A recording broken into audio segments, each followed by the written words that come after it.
Per San Valentino 50 rose rosse? Assolutamente, certo. Rose rosse per te.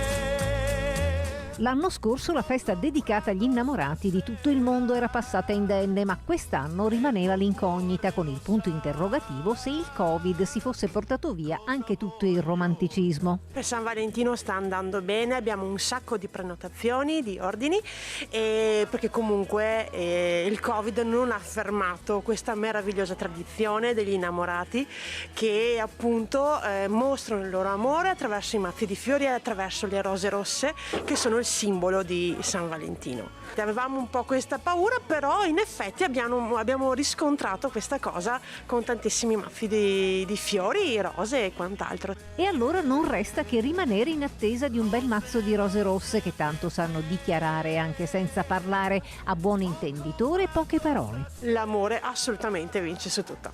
E il tuo cuore lo sa.